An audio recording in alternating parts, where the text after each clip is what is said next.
Good afternoon, everyone, and welcome to Walking the Crooked Path. I am your host, Ravenwings, and today I have one of my very special favorite authors with me. I have Miss Laura Perry. Hello, Laura. Hi, How are you today? I'm great. How are you? I'm Ducky. I'm Quack, quack. always Ducky. Yeah. All right. I'm so glad that I got to get you back on. I just did the interview with you for the fiction writers on your book, Jaguar Sky. So, and Right. that will be up on YouTube when this airs. So they'll be able to listen to this interview and that interview. So that'll be cool. Oh, wow. But you wrote a book since the last time I talked to you, because the last interview I had with you was when I believe I was on the Paranormal Network. Yeah, And that was over the Minoan book, the first Minoan book. Now you have a sequel? I do. I hadn't really thought of it as a sequel, but I think you're right. It is. Mm-hmm. Um, my first book was inspired by all the work that I did with a group that I was with many years ago. Um, and since then, I have developed an online community of people who are interested in modern Minoan paganism. And they're very sweet. They liked my first book, but then they said, what we would really like is a book that focuses on solitary practice, because Minoan paganism is about at the stage where Druidry was maybe 20 or 30 years ago. Mm-hmm. There just aren't very many of us around, and it's not very likely that you're going to, you know, run across half a dozen other Minoan practitioners in your local metaphysical shop. Yeah, and to start a whole new coven, Right. Yeah. yeah, it's going to be a So, little difficult. so yeah, we're the vast majority of us are solitaries, and so they were very honest, and they said, we like your last book, but we would really like something that's specifically for solitaries, and here's what we want in it. Mm-hmm. Well, at least they were So, specific. yes, yes, and so I wrote it. It's an unusual situation for me anyway, an unusual experience to actually have somebody say, this is the book we want. And so I did actually check back with them repeatedly as I was writing it, saying, do I have all the stuff you want? What am I missing? And they gave me some great feedback. So I Everything hope they it's, wanted it to be. yeah, Now, the name of this book is, Labrys and Horns, An Introduction to Modern Minoan Paganism. and for the listeners who've never heard of the Minoans, can you tell them a bit about the culture? Sure. The Minoans lived in ancient Crete about 4,000 years ago. Crete is a big island in the Mediterranean just off the south coast of Greece. It is now and has been for the past century a part of the modern nation of Greece. And so the Minoans sometimes get lumped in with Greek history, Mm-hmm. but they actually were not Greek. They were a separate culture. And most people are familiar with them from things like the picture of the bull leapers, Mm-hmm. that famous fresco, or from the snake goddess. Those come from Minoan Crete. Nice. And this was basically a self-sustaining island for the most part, correct? They had Yeah, their own markets and their own farmers and their own upper class and lower class and right. yeah. So if you haven't read her first book, you have to read that book. That is an amazing book. And the interview that I did with her afterwards was awesome. So Oh, well, thank you. yeah, well, that really it really did open a door for me because I had never heard of Minoans, and just reading about them, I was like, wow, it just seemed like such an awesome culture. It didn't matter if you were male or female, you were all treated equally, depending on, what part of the society you were in, but it wasn't divided by, so much of male or female. Right, Yeah. right. So now with the new book, are you going to talk about like the seasons and stuff like that in this with the Minoans and their spirituality? Yeah, yeah, that's something that I didn't really touch on in the previous book. Hmm. The uh, the rituals that I wrote before for the group that I was working with and that are in that book are Wiccan flavored, I guess you could say, because that was the style of the group that I was working with at the time. Hmm. And so we kind of took the Minoan. seasonal festivals and fitted them to where we lived in North America. Hmm. And for everybody in North America and most of Europe, that works. Yeah. Um, but Anything south of the equator yeah, might well, be a and little even in the different. Mediterranean, Hmm. Greece, Italy, the south of France, Spain, those are places that have what we call a Mediterranean climate. Hmm. And people who live in, for instance, Southern California or certain parts of Australia are also familiar with this. Um, it's very sunny and warm. You think of all the beaches around the Mediterranean, but because of the fact that it's almost tropical, Hmm. it doesn't have the four seasons, spring, summer, fall, and winter that we have in the northern temperate Hmm. areas. Instead, really, all they have is wet and dry. Yeah. So it's like a rainy season and a dry season. And because of that, their agricultural cycle, when they plant, when they grow, and when they harvest, is backwards Yeah, because they'd be from planting when we're getting snow. right, right. Yes. Yeah, because that's So, when they have their rainy season, but not swelteringly hot.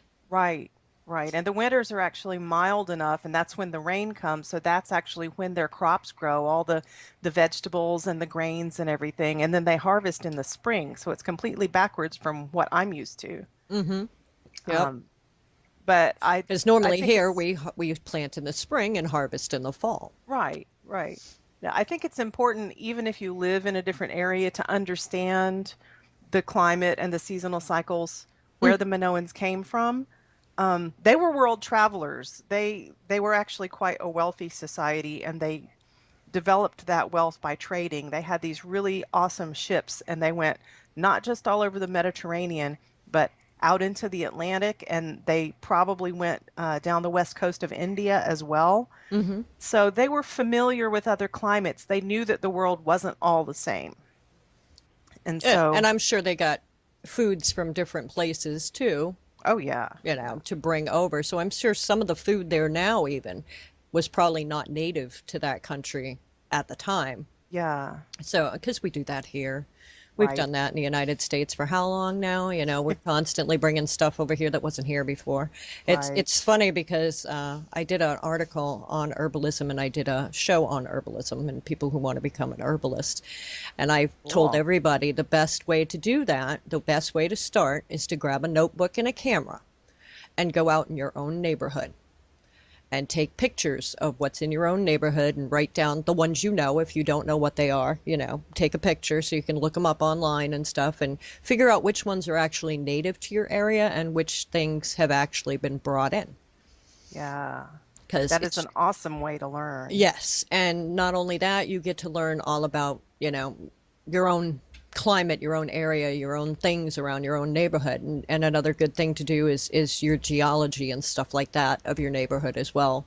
It's easier to learn about what's right there than it is to try to study something that you may never see. Right, So, you know, right. start with what you can actually touch and feel and get your hands on. So, yeah, that's a lot of fun. Now, you do symbols and practices in this book as well? Yeah. Part of what we've been doing, the group is called Ariadne's Tribe, and we're a discussion group on Facebook mostly. Hmm. Um, and what we have done over the past couple years is try to figure out exactly what it means to be followers of modern Minoan paganism. Hmm. And it isn't a formal tradition. It's not like, Alexandrian Wicca that's got rules and regulations and that kind of thing. This isn't a specific tradition. It's more like a pathway. And everyone sort of takes it their own way. But we wanted some commonalities, some things that we could all hold on to and say that we had in common. Hmm. And so there are other groups that have used the labrys, which is the double-bladed axe, as their symbol for a long time, both pagan groups and just feminist groups. Hmm. And so we didn't want to use that. That felt like sort of infringing on their territory. Yeah. So instead, what we did was we looked at all the Minoan art, and there is a heck of a lot of it. Hmm. Um, and we discovered that one symbol combination that is shown frequently in the frescoes, the jewelry, the seal stones all over the place is the labrys and horns together. Hmm. Now the sacred horns, it looks just like a capital U. It's very stylized. Yes. Um, and that will have the labrys with its handle down and the top of the labrys up above the top of the horns combined together. And that's actually a profound combination because it's a balance. It's like earth and sky, or male and female, or the upper world and the underworld all together. Um, so Which it's a which is in every culture, and people need to realize that light and dark. Yeah, it's everywhere. right, right. Oh, so that yeah, that makes me think that it's almost like the Minoan version of the yin yang Yeah. circle. But yeah, and so we chose that because it symbolizes all the balance, all the different aspects, because there are so many different kinds of people who are drawn to modern Minoan paganism for so many different reasons. And so it gives each of them a sort of window through which to view it, their own preferred symbol meaning. Hmm. Which is one of the wonderful things about the paganism paths. Most of the paths in paganism, you can work it your own way. So, which is nice, and it's not this whole, okay, it has to be structured, you have to go to here, you have to do that, you have to do this. And that's the one thing that drew me to paganism to begin with. Growing up Roman Catholic, yeah, that's very Okay. structured. So, yeah, Yes, and when yeah. I first started, I started in Wicca, which I think a lot of people who go into paganism from, Catholic or Christian religions do start with Wicca, because it is an easier transition, I guess would be the way to put it, Yeah. because you're so used to having that structured, It's religion. also it's also one of the most easily available, Oh, most yes. visible, it's easier to find that than other stuff. Oh yeah. So I mean, and once you get through that, and I don't ever put Wiccans down. I absolutely don't. It's just, for me, it was a good starting platform to move on to other things, because I just have this wonderful need for knowledge. I have to read everything. Oh yeah. So yeah, and I believe as a pagan, that's the way we all should be. To just because I don't want to be a druid doesn't mean that I can't read about it. Just because I'm not following the Minoan path doesn't mean that I can't learn something from it. So, I encourage everybody, read, read, read, read, read. Books, books, Yeah. books. Yeah. Yes. Yeah. Now you're also going to talk about the gods and goddesses of ancient Crete in this book as well. Yeah, I did that to a certain extent in Ariadne's Thread, which is the first book. Hmm. Um, it had more about the culture and the spirituality. My idea for that section of that book was to actually make you feel like you could be walking down a street in ancient Crete and be there. Hmm. Um, and I did go through some of the gods and goddesses, but since I wrote that book, we've actually discovered a good bit more. Believe it or not, they are uncovering new temple complexes and towns in Crete even today. We are continuing to find more and more stuff Nice. from the Minoans. It looks like ancient Crete might actually have been more heavily populated than the modern island is. Oh, wow. Yeah. And so we're finding out more from the archaeologists, Hmm. and a lot of us in my group have also been doing our own explorations, however you want to call that, sort of trance journeying or Hmm. meditation and that kind of thing. And we come back and we tell each other what we found. And where it dovetails, especially when we get a bunch of people saying the same thing, we think, aha, we've found something that's real. Yeah. Um, the Norse pagans have used this technique to great effect. It's usually called multiply corroborated gnosis. Hmm. And essentially, I know I can't trust what I find by myself. I mean, it could be, fantasy. It's definitely filtered through my own psyche. Hmm. But if I hear 10 other people saying, yeah, I found that same thing, just the details are different, but the central portion of it is the same, then we figure we've hit on something tangible, substantial. And so I've included all of that in the new book, the stuff that we've figured out from the archaeologists and from our own explorations. Hmm.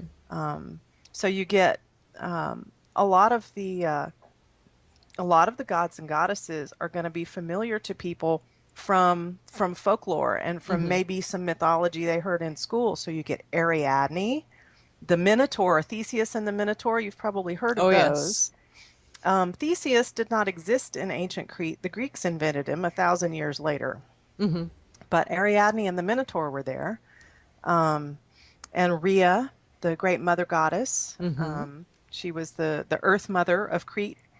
Um, Poseidaia, who is grandmother ocean, and whose name is the origin of the Greek god Poseidon. I was going to say, that sounds awfully familiar to something in Yes, Greek. yes.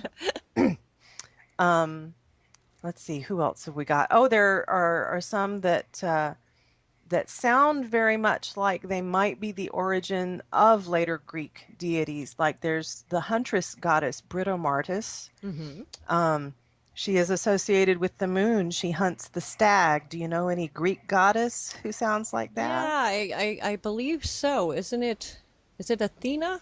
It's Artemis. Artemis. Okay. Artemis. I'm going, wait a minute. I know it starts with an A. Yeah, it's close. Yeah, close. So yeah. The let's see who else. There's the midwife goddess Aletheia, Hmm. who's she's not as well known, but I think she's very important. She has a sacred cave on in one of the mountains in Crete that you can still go and visit. It's an archaeological site, and you can go look. Oh, It nice. was actually used. People came and brought offerings well into the Christian era. Oh, wow. Yeah, which it makes sense if you think about it. I mean, the sort of pregnancy and birth, the transition into a new life, that's one of the doorways that make us nervous, right? Mhm. And so we want a little reassurance and some help from the gods for that. Definitely. And they still have sites all over the place that you can visit too in Crete, correct? Oh yeah, Oh, yeah. yeah. All the temple complexes, we used to call them palaces Hmm. because the Victorian era, I guess he was an archaeologist, given what archaeology was at the time. I shouldn't denigrate him because he did the best he could with what they had Yeah. 100 years ago. But Sir Arthur Evans, he actually had to buy the land at Knossos Oh, wow. in order to be able to excavate it because couldn't get permission from the Turkish government. Turkey had the island at the time, and Ah. so he bought it, and then it was his, and he could do whatever he wanted with it. Good for him. And, I think a lot of places you have to do that these days because they don't want you taking up stuff Yeah, anymore. So, yeah. Now, but you're also going to yeah. talk about the holy days and the festivals that they celebrated? Yeah, we have put together a sacred calendar Oh, that nice. based on there's this Swedish couple based at the University of Uppsala who have done some incredible research into the astronomy of the Hmm. Minoans, and so they have figured out where all the alignments are in the buildings and the shrines and the sanctuaries, and so that tells us what the sacred dates were. Oh, that's amazing. Yes, That and is so amazing. and so then we can go from that and figure out what their sacred festivals were and take a combination of what we see in the art and what later people wrote about them. Hmm. And so yeah, we have a whole year's worth, a whole sacred calendar. Wow, that is awesome. Yeah. Now, did they have their own writing? Their own They form of writing? they did, and we can't read it. Is this the linear B? It's linear A Linear actually. A, yes. Yeah, with very imaginative names there. Hmm. They're called that because they are line-like. A lot of them look kind of like runes. Yeah. Um, yeah, the Minoans were a literate society. Hmm. Um, I doubt everyone knew how to read, but the temple complexes were full of clay tablets that had stuff written on them, inventory, lists of donations to the temple, stuff like that. Oh, wow. Yeah, and the only reason that we have them, get this, is because the Mycenaeans, the early Greeks, Hmm. attacked, looted, and burned all the temples when the Minoans apparently refused to give in and let them take over.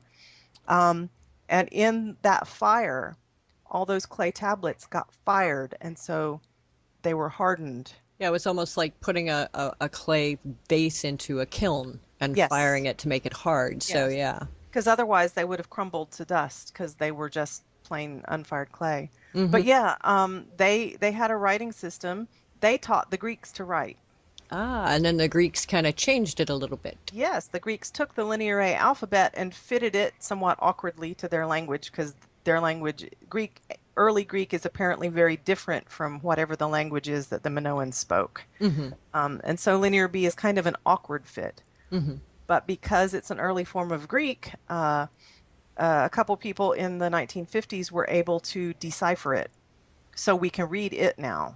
Oh, And okay. so yeah, and so that tells us something about the sort of the time around the end of Minoan civilization. Hmm. It's not like the island suddenly disappeared or all the people on it suddenly died or something, but the Mycenaeans were a very different culture. They were warlike, patriarchal, very different. Hmm. And it was a clash of cultures. And ultimately, for whatever reason, the Mycenaeans won, and Minoan civilization just sort of petered out, which is very sad. Yeah, it's almost like, towns that were taken over by Christianity. The Yeah. paganism was kind of moved out and nobody talked about it anymore. And I'm sure there were households that practiced it, but you Yes. didn't know. Yeah. So, yeah, I'm sure it was quite the same as I think all the countries have gone through that in one way, shape, or form. Look at the United States. Right. I mean, you don't Right. hear much about the Indian culture, and very few of the chiefs will even talk to someone outside of their tribe to even tell them, different things that they do and stuff. So it's very hard to get that information. They don't want to let it go. They want to keep it inside and not share it because they've lost so much. Yeah. Yeah. You can't blame them. Nope. And you also talk about setting up your altar and calling a deity and making offerings in this book as well. Yeah. Yeah. These are not hard and fast rules. Mm-hmm. But especially for someone who would like a little structure, or maybe who might be new to paganism, or who would just like to understand um, how to kind of fit what they're already used to doing into a Minoan theme. Mm-hmm. Um, the Minoans lived before the era of Renaissance magic, which is what we get all the Wiccan stuff from, like casting a circle and calling the quarters, all the very ritualistic Yes. stuff. Like everybody else in the ancient world, the Minoans had permanent temples and shrines and altars. And people had them in their homes. They found them, when they've dug them up, little statues and little offering stands, just like you might find in any modern pagan home. Mm-hmm. And so yeah, so it's some ideas about how to set up and consecrate an altar that has a Minoan flavor to it. That's kind of the way the Minoans might have done it if their culture had survived into modern times. Yeah. I'm pretty sure the gods understand that things change with time. Oh, yeah. So I I don't I'm think, sure. yeah, yeah. So I don't think you have to go out and get, an oil lamp like they would have used 4,000 years ago. I think a candle will do. Yeah. Um, but yeah, things like libations, poured offerings were really big in ancient Crete, and they like to offer fruit and flowers. They made these beautiful offering stands. They look like the fanciest footed cake plates you have ever seen. Um, and I get the impression just from what we can see from this many centuries away that their hearts were really in it. Yeah, they were a devotional Yeah, people. yeah, not like that there's a faction in every culture that just goes through the motions. But Hmm. it really, especially the number of shrines that have been found in homes, it seems like they really meant it. Yeah. Now, you also talk about a daily devotional, which would be a great way to connect with your gods or goddesses from the Minoans. Yeah, that was a request, a very specific request from the group. just a few words, a little. I'm not the world's greatest poet, and they don't rhyme, Hmm. but I uh, never thought they had to rhyme. It's just like spell casting. Everybody's like, oh, you have to rhyme. No, you don't. It's intent. No, you don't. I'm not good at rhyming either, so. yeah. Well, and I expect people will probably tweak these to fit their own needs and desires. But yeah, it's just a little something that you can say to put you in mind of a particular deity to help you focus on them and connect with them. Hmm. And that's nice. I mean, I wake up every morning. I don't have a structured ritual, but I wake up every morning and I thank the God and the goddess that I'm awake, and I'm alive and I can put my feet on the floor, Yeah, and I thank them for the day that I've had, whether it's been good, bad, or indifferent. It's still another day that I got to be here and learn something. absolutely. So yeah, I don't do a whole ritual type of thing. I'm just like, thanks, Yeah, And, yeah. and like my aunt, she was very religious, very Catholic. She would do her prayer beads in the morning and her prayer beads at night. That was just something that she did. It didn't matter if she was going to church on a Sunday or not. That was an everyday thing for her. Yeah, So, that is awesome. yeah, yeah, I always thought that was very cool. Now, you also teach us how to make our own finger labyrinth and horns. Yeah, that was also a request. Well, specifically the finger labyrinth. That's Hmm. something I made one a long time ago. You can get a recipe for spice clay Hmm. off the internet. It's probably all over Pinterest.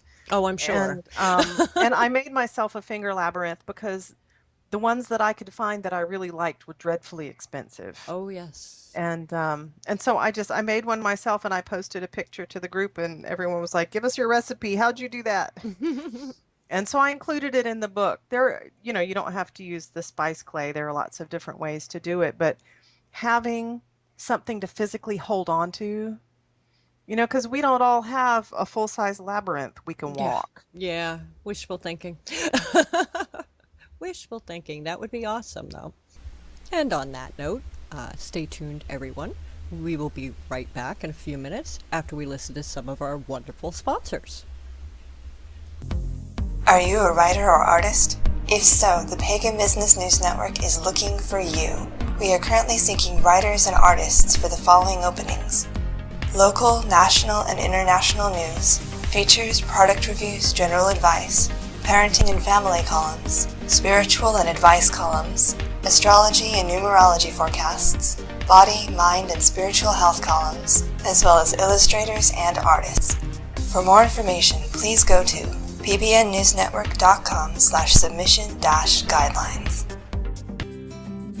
Don't let our name fool you. Candles by Stevie is more than just a wonderful candle shop. We're a family-owned and operated pagan business that is driven to provide our customers with top-shelf goods and services while providing personalized service that the big box stores and most online retailers just can't compete with. While most know us for our unique handcrafted ritual and our bleeding skull candles, we also carry magical herbs, teas, healing stones, oils, book, handcrafted jewelry, and so much more. Candles by Stevie makes handcrafted image candles, including a variety of god and goddesses, eggs, and even unique phallus candles, 4 sizes of skull candles, and our pillars start out with votives all the way up to a whopping 4-pound candle. If you don't see what you're looking for, or you would simply like a one-of-a-kind candle, please ask. We love making custom candles. You're invited to visit us at Candles by Stevie, located at 325 Fifth Avenue, Northwest Atala, Alabama. Our phone number is 256-312-8227. But don't worry, if you're not able to stop by, we'll gladly ship our products worldwide. You can call us, or please feel free to visit our Etsy page at candlesbystevie.etsy.com. And don't forget to like us on Facebook. Welcome back, everyone, to Walking the Crooked Path. I am your host, Ravenwings, and today we have been talking with my special guest, Laura Perry. You also talk about, I'm going to probably murder this word, compendium? Oh, compendium. Thank you. See, I knew I was going to murder that word. It just means a whole bunch of stuff. Mm-hmm. That's a little list that I put at the end of the book. I've got the usual sort of suggested reading list and other resources, but I thought, One of the things that I like to do when I'm connecting with any culture, whether it's for spiritual purposes or just for human purposes, Hmm. is that I like to know practical stuff they did, especially food and drink and things like Mm, that. And yes. we know an awful lot about what the Minoans ate and drank, how they cooked, stuff like that, because we've found residues in the pots. Hmm. And so we know, I've got a list of the different kinds of foods they ate, stuff they drank, um, herbs they used, Hmm. incense ingredients. If you want to make your own incense, here's a list of, the ones they had. Hmm. Stuff like that you could it lets you do something tangible to connect. Yeah, which is also great if you learn all that stuff too. So if you are going to do the altar, you can use the incense that they used. You can provide the libations and the offerings of what would actually have been used at that time. Right. So yeah, that is amazing. And this just I it's another book on my list. I'm gonna have so many books. Someday I'm gonna actually get to read them. But you have also been busy with something else besides this second book. Yeah. I'm one of those unfortunate people who have too many ideas and then I think I can actually execute them all. Um, But you did yeah. execute this one. Yeah. I have a Minoan tarot deck that it's in production right now. It's already available for pre-order Hmm. on Amazon. It's being published by the lovely people at Schiffer Publishing. And I'll be very honest, if I had had any idea how big a project this was going to be before I started, I would not have done it. I walked in totally naive, going, "Oh, Oh, I I have can this do great this. idea. This I'm is gonna, easy. yeah, Yeah. No. yeah." 3 years later, and I don't know how many hundreds or thousands of hours of labor. Yes, because all the artwork was created by hand, right? On this? Yeah, I tried digital, but Hmm. it didn't look right. It didn't feel right. I wanted a Minoan tarot deck, and when I started this project, Ellen Lorenzi Prince's Minoan tarot wasn't out there yet. Yeah. I actually scoured the internet looking for Minoan tarot deck, and couldn't find one. And so I thought, well, why don't I make one? Hmm. And so I thought, okay, I don't want this to just be the Rider-Waite-Smith tarot deck with Minoan style art. Yeah. So what I did, and honestly, this project has taught me more about the tarot than anything I've done in the, I don't know, 30 years that I've been reading tarot. Um, It's amazing how you can still learn. When we think we know it all, we can still learn more. if I think I know it all, that's a real danger sign. Yes. Um, so what I did was I thought, okay, what is the base underlying meaning of each card? And then how would a Minoan artist have expressed that? Hmm. And so, yeah, I really did have to sort of strip the whole deck down to its basic meaning. And then I looked through Minoan art and found pieces that were inspirations for each card. Hmm. And these are not copies, they're not pictures of what's already there. These are hand-drawn works of art that I did in the style of the Minoan frescoes. Hmm. So I wanted each one to look like a piece of art from ancient Crete. And they are beautiful because Oh, I've thank you. seen the pictures and they are amazing. And the writing on them for the cards, for people who would have no clue, are still going to Yeah. have no clue. But it's not just a little white booklet. There's a full-size companion book. It's 176 pages. Hmm. So there's a section about the art, and then there's a pretty good sized description of each one That's good. of each card. So, and that includes the translation. Those funny looking words on there are Yes. linear B that we just talked about. Yep.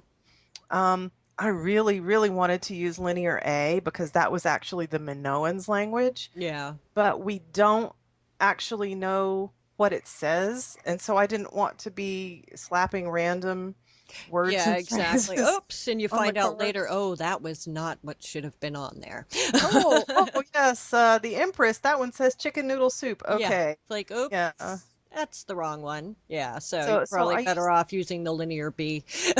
yeah, because we know what it says, and because it was written during what you might call a transition time when the Minoan and Mycenaean cultures were blending. Hmm. Um, it does tell us a good bit about the Minoans as well as the Mycenaeans, and so I think it fits. Yeah, and they did have a period of time where they actually lived and got along before the other ones wanted to take them over. So, Yeah, I have my theories. The Minoans were wealthy, yeah, um, and so I'm pretty sure the Mycenaeans saw an opportunity. yeah. And that's normally what That's happens. the way people are, so it's not Yeah. like the Mycenaeans were evil or anything. That's No, just they how just cultures work. they saw, what they wanted and they wanted it for themselves. We want that life too. Yes. Yeah, we know how that goes. Now, also in this book, you have detailed instructions for layouts because the layouts aren't going to be the same, correct? Well, yes and no. I did include the Celtic cross layout because that is the overarching favorite of practically everybody I know, and they were all like, "Well, can I use that? Can I use that layout with this deck? Because it's my favorite." Mm-hmm. And so I did actually. I worked out a way to use that with this deck. Um, the deck kind of instructed me as I was designing it, Oh, well, that's um, good. It's always as good to get instructions. as to how things were going to work or how they weren't. Mm-hmm. And one thing that I ended up doing was designing a new layout for it, and it's a labyrinth I kind of figured that would have to be in layout. there. I was like, it's got to have a Yeah. labyrinth layout. It has to. And then I also did something. I did a variation on one that's called a yin yang layout, Mm. that I have seen a few places, and I tinkered around with it and tried it a few different ways until I got it to work pretty smoothly with this deck. Mm-hmm. And so I think it's uh, a nice way to integrate the concept of balance. Mm-hmm. Like the egalitarian quality of Minoan society and the balance of the energies. So I think it works pretty well with the deck. That's amazing. And for people who don't read tarot and don't, or just read one specific deck, they don't realize exactly how many different layouts there are out there. Go into Google sometime. I was like, oh my God. I was like, are you kidding me? There's like 400,000 different layouts, and some are the same and just different names. But I mean, there are some out there there's a snake layout that I Oh, actually I've like. seen that one. Yes. Yeah, I actually like that one because, I read tarot. So, it was always the Celtic cross spread or the three card spread or, typical easy ones that you would normally do. But Right, the right. snake one it got me. I was like, ooh, I have to try this. So, yeah, I mean, if you're going to read tarot cards, you should actually get into different types of layouts for your tarot cards as well because it's really cool. It's neat to go Yeah. into. But yeah, I'm definitely looking at this deck going, I haven't bought a tarot deck in years. And I'm like, this one looks so cool. Like, eh. Now you were talking about Ellen as well, and she had a similar idea, and she got her deck together a little faster than you did, I assume. Yeah, apparently it was actually she had already finished the major arcana, Hmm.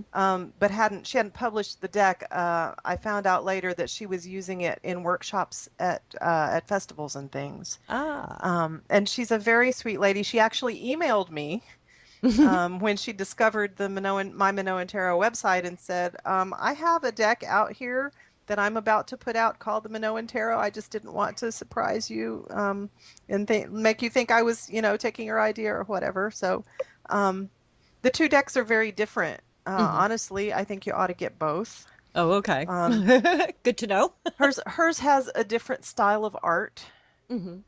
than mine does, but they both very much they both very much do homage to Minoan society, to the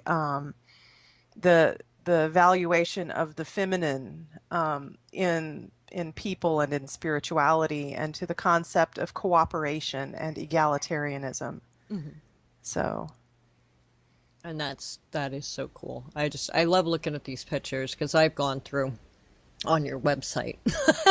And I'm like, ooh, pictures, pictures, yeah, pictures. I Yeah. can't wait to actually hold the cards in my sweaty little hands. Right? Now, the artwork from your tarot cards is also available on greeting cards, tote bags, and many more things as well, correct? Yeah, I do have a Zazzle store. Mm-hmm. It's Laura's Minoan World um, on Zazzle, and I have plans to set up a separate shop on my website one of these days. When I'm not in the middle of putting out 3 different books and a tarot Right? deck and heaven knows what else. Um, so if anyone has an inclination to keep up with that sort of thing, the easiest way is to sign up for my mailing list. It's on the bottom of every page on my website, and I only put out a newsletter once a month, so it's not. I hope that's not spammy for anyone. But, Nah, it shouldn't be. Now, you also have a Minoan Tarot Facebook page. I do. I have a Facebook page for my authoring, I guess you could call it, or for everything, and that's Mm-hmm. just under my name, Laura Perry. And then I have a page for the Minoan Tarot. I have a lovely group of people who have been following my process from the beginning. I was either brave or stupid enough to start tossing the artwork up as I completed it. Mm-hmm. And so there are actually photo albums full of all the cards. You can see them all. Oh, Um, that's nice. Yeah, you uh, guys got to check these out too because they are beautiful. Now, you also have a group that you work with. right, that's Yes. Ariadne's Tribe on Facebook. It is a closed group, meaning that you can't see the discussion because we wanted it to be a safe place for people. Yeah. Um, it So is a, you have to get accepted into the group. yeah, oh, there's no initiation fee. We are a welcoming community. The main thing is we wanted it to be a safe place so that people can, talk about what they do spiritually and whatever anyone does, if it works for them, it's good. Yeah. That's how that goes. And that's great. And a lot of times you just need those kind of closed groups where because of different reasons, people's jobs or just Yeah, relationships and stuff like that. It's sad that we live in a world like that, but it can affect, what's going on in the world yeah, around you if they find out what you do. So a lot of people are yeah. still in the closet. So Some people even have family members that they don't want seeing yeah, that kind of thing. So exactly. So, as sad as it is, we have to have those. But Ariane's Thread, God, I can never pronounce that right. Ariadne. Ariadne's Thread was your first book, and that was the first book I got to read from you, and it was just amazing. So I highly suggest you get that one first before you get her second book. Start with the first book, and definitely read into that. And your books are available on Amazon, on everywhere, aren't they? Yeah, yeah.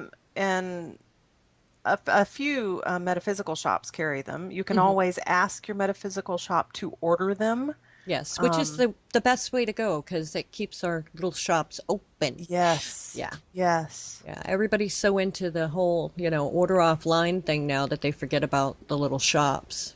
And it's sad. It's a sad, sad thing. There is a shop in Salem, Massachusetts that I always go to when I'm there. And it's an old bookstore, and they carry used and new books. Oh, And just cool. the smell when you walk in there of the Yes, old books. And he makes a killing and it's great. I love the fact that he's been there forever and people always go to his store. I love that fact because this has been a store that's been there for years upon years upon years, that you is know, awesome. and it's not one of the commercialized type of stores. Right. He really doesn't do much for advertising either. You just have to know it's there. So yeah, it's just one of those stores that's set back. It wasn't made for the commercial world of Salem because a lot of the stores there, I will warn you ahead of time, are commercial. I Um, kind of figured. yeah, a lot of them are very commercial, but I do know the little shops that really don't advertise much, and those are the Oh, ones that okay. I tend to go to. Yeah, and they're not all on the cobblestone. Everybody thinks, oh, you gotta hit the cobblestone. That's where. No, there are stores in other places too. Plus, people don't realize that that was a very big shipping harbor. And there's a lot Oh, of right. naval history with that as well. And if you hit the stores that are down, the little shops that are down by the water, you will find out more about the naval history Oh, that went on cool. with that too. Yeah, it's a really cool place to visit, though. So yeah, you just got to stay away from the commercial side of it, and you're fine. Well, I want to thank you so much, Laura, for coming in today and talking about your new book and your new project with the cards. And those should be out soon, I assume. The Labyrinth Horns is already available. Mm-hmm. It should be on every Amazon platform everywhere in ink and paper and ebook format, as you prefer. Mm-hmm. Um, the Minoan Tarot deck, which is actually a box set of the deck and companion book, Mm-hmm. is up for pre-order right now on Okay. Amazon. And they have the pre-order price guarantee. It's on a really good sale right now, and if the price goes down before the release date, you get the lower price automatically. Oh, that's awesome. So So that's a definitely nice pre-order, deal. people. And Pre-order tell your local metaphysical store to stock it. to start carrying it. Yeah. Yes, exactly. Because that'll be something that they'll have that other shops don't have. Yes. So, yeah. Oh, thank you so much, Laura, for joining me today and talking a bit about the Minoan culture yet again, because I find it so interesting. Well, thank And you so hopefully much for others having do me. too. No problem. Stay tuned, everybody. There'll be more coming up.